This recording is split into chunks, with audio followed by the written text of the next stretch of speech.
Hello, my name is Helen Goss and I'm a partner with Boyce Turner. This is one of a series of podcasts that focuses on coaching, and this episode looks at coaching to support training and whether it's necessary or even desirable to have industry skills whilst coaching. I've been speaking to one of our Boyce Turner coaches, Claire Raisin. Claire's been a business coach for 5 years and before that spent 18 years in the marketing sector in professional service firms. Claire, I know that you do a lot of training and always use coaching to support your training, so I'd be really interested to hear your view about the use of coaching to support training. I know at Boyce Turner we run a senior associate assessment programme for those senior associates who are looking to partnership, and we found that the learning is most valuable when it's supported by coaching, because people then understand why they're being asked to learn certain pieces of information and how they're going to use it and why it's going to be important and how it's going to benefit them and the organisation. To start off with, what is coaching, and then what are the differences between training and coaching? Well, thank you for inviting me to talk to you today. I'm excited to be sharing some thoughts on coaching, which is something that I am incredibly passionate about. Coaching and what is coaching is a question that is often asked, and it's a difficult one to answer because there's no universally accepted definition of coaching. And coaching often touches other types of disciplines. So, there are kind of lines between coaching and mentoring. There are lines between coaching and teaching. There are lines between coaching and counselling. Coaching is none of those things, and it's often described in terms of what it's not. So the differences with those things perhaps help people to understand what coaching is. So at a top level, coaching is empowering others. It's providing a space where people can build awareness and self-belief. And coaches rely on a series of tools and skills to help the person being coached unlock their potential. It's not mentoring in the sense that mentoring is often one person being directive and sharing their knowledge with someone else. Coaching is much more about the individual finding their own solutions.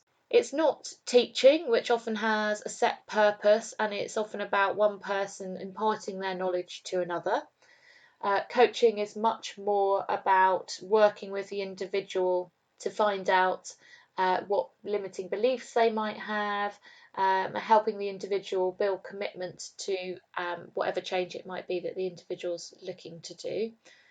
It's not counselling, which is much more therapeutic in nature, albeit that there are lots of psychological studies that both coaching and counselling draw on.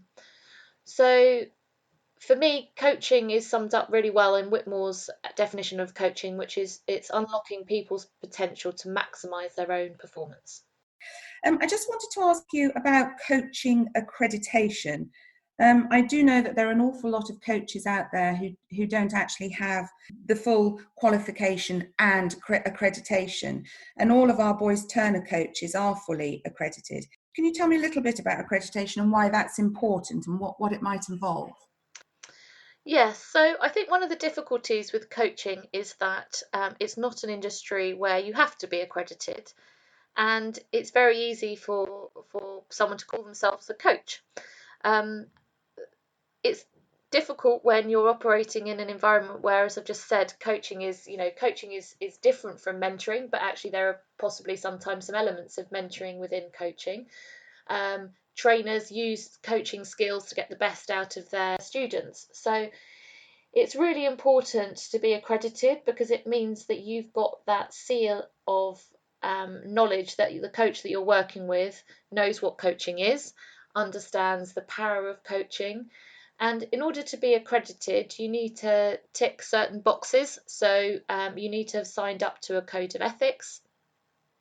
You need to have done some training yourself. You need to understand what coaching is. You need to have supervision, which is very important. So supervision is where a coach gives themselves the time to reflect on their coaching and how they can be a better coach. So when you work with an accredited coach rather than someone that happens to have labelled themselves as a coach but perhaps doesn't have any training behind them, you have a guarantee that who you're working with really is going to draw on all of the body of knowledge that exists around coaching and use that to work with you to maximise your potential. So can you just give us a quick example, perhaps in the training and coaching that you do, how coaching does actually supplement or support that training?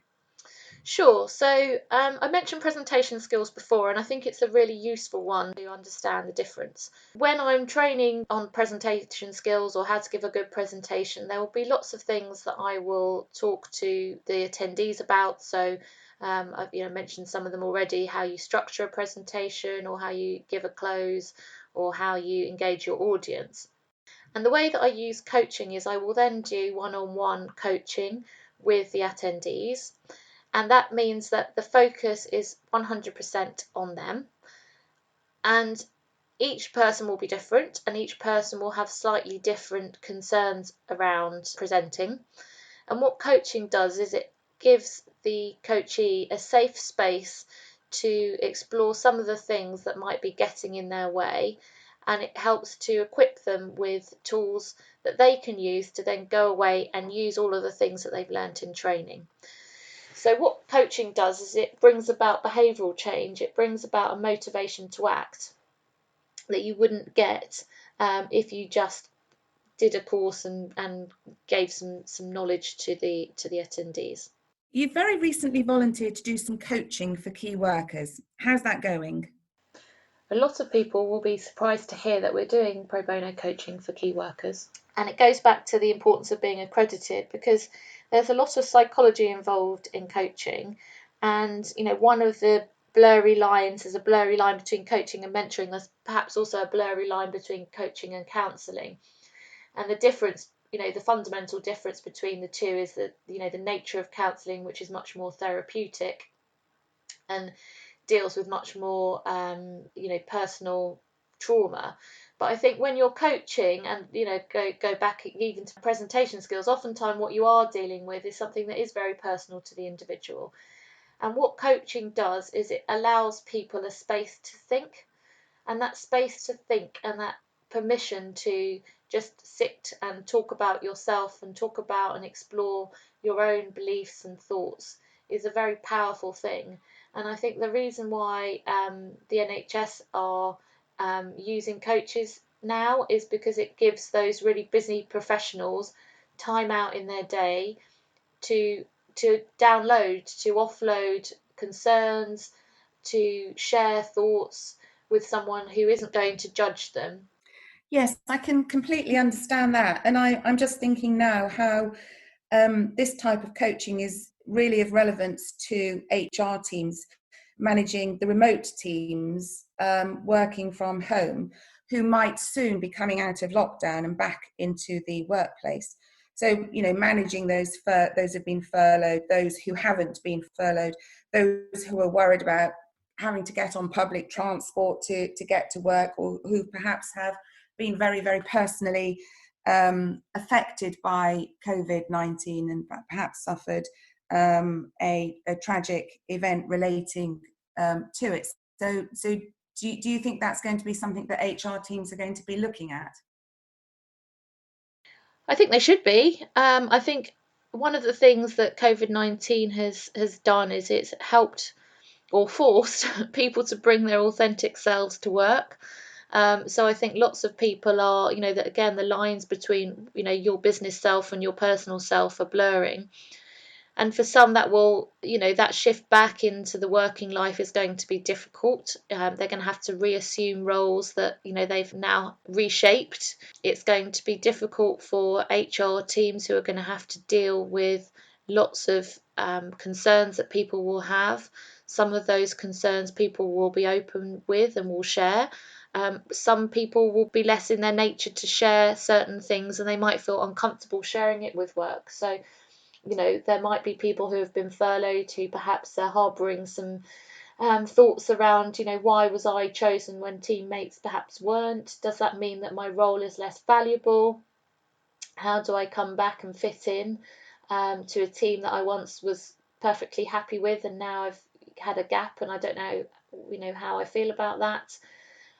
There might be people who've been personally affected by everything. Perhaps they've lost loved ones, perhaps they've had to deal with their own mortality, and that's causing them anxiety. So I think before, the line between coaching and counselling is a blurry one. Coaching isn't counselling, and counselling is a industry. And I think that, for some people, they will need some support, they will need some counselling. But for those where perhaps what they need is just some time to reflect, to think, to use some of the new tools that they've kind of built up over this period, what tools can they bring with them to create resilience and to help them slot back into their working day. So I think coaching is one tool that HR teams can tap into that enables employees to have conversations that they might not feel comfortable having with HR or with team members, and that will help, build some awareness and build some self-belief and some reflection that will be really powerful in the months to come, which are going to be tricky months. Yes, I think that's right. So getting back now to a sort of a more general look at coaching and training, how do you think that coaching is going to affect or change the learning and development agenda in organisations? I think it already is changing the agenda. So, I said before, I think the chalk and talk style of training, has long since gone. And I think that there is an understanding now that coaching or a coaching style is a really important way of cementing learning. I think that people now are looking for learning that, goes beyond just, here's a set of slides, read them and go away and do something with them. People want to create change with their learning and development programs. And I really don't think that there's any way that you can achieve lasting change without coaching. The point that you make about lasting change, that's the thing that strikes a chord with me and coaching, because sometimes learning can go in one ear and out the other, unfortunately, whereas it's that coaching that really embeds that learning into us, and that allows us to actually use it when a real life opportunity arises. And to me, that is the benefit to an organisation in investing at that level. Would you say that there are other benefits? I think when an organisation invests in training and coaching together, what they're doing is they're empowering and they're motivating their employees. So I think there are obviously benefits to the individual who's learning something new, but also learning something that they can use in the workplace. But obviously, for the workplace, if you've identified a particular program as being relevant for your employees, you want your employees to be able to really take that opportunity by its horns, and you want that opportunity to have a growth mindset and to actually put everything they're learning into practice. So I think the benefit for the organisation is, the return on investment in training will be a lot higher if you're pairing it up with coaching. I think that's absolutely right. Claire, can we turn now to the desirability or otherwise of having sector or industry knowledge as a coach? Do you have a particular view in relation to that? A purist view of coaching is that you don't need to have any particular knowledge of the sector that you're coaching into. You don't need to be a marketing expert to coach someone who's a head of marketing. Now, to an extent, that's true, and I think that you when you are an accredited coach, when you've learnt how to be a coach, you've learnt the tools and the skills, you can coach anybody, because it is about the ability to listen to the person in front of you. However, what's also really important is that you can hit the ground running. It's also really important as a coach that you can understand the person in front of you. And it's really important for the coachee to have a rapport and to feel that empathy with the coach. So I think that there are some benefits to understanding the sector that you're coaching into. So, for example, my background is professional services, and I coach people in that space. And there's a terminology that's there that, yes, you can reflect back, and yes, you can use some of that terminology, but actually using that terminology from the get-go really gets buy-in a lot quicker. I also think that, my style of coaching is one where, if I find that I have some knowledge that's helpful, and with the coachee's permission, I will bring some of that into the room. And I think sometimes that's helpful. I think you have to be a lot more disciplined as a coach when you have some sector knowledge, because the temptation to jump in and give an answer or to give a solution is obviously a lot higher if you've got experience of that sector. But that's where being an accredited coach comes in, and noticing, what you're feeling and noticing those temptations. And as I said, to only bring those into the room where you feel it's appropriate, where you feel it's to the advantage of the coachee, and where you've got the coachee's permission. I think you're right. There is no right or wrong answer in relation to that. It's really perhaps a preference for the corporate client and the individual being coached. And just my last question then is, so what do you think is more important than having industry-specific knowledge to make that coaching session go really well? I mean, I think it's important that the coach and the coachee have a level of trust, and there's a degree of rapport.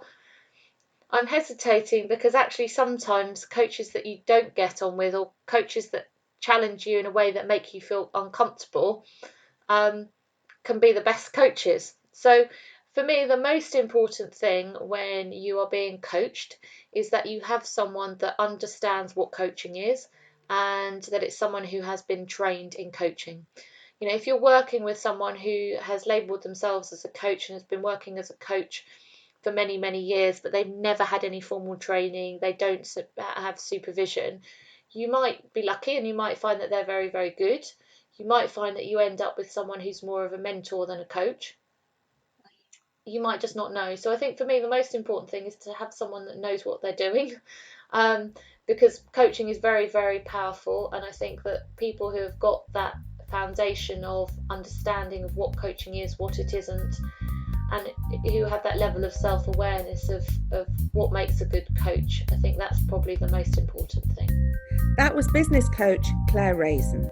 Please do get in touch with us and share your thoughts and views, because we'd really like to create a community of people who are interested in coaching and how it can actually benefit their organisations. The best way to do that is via our website, boysturner.com. Look out for more podcasts from us on the subject of coaching. And in the meanwhile, thank you so much for listening. Goodbye.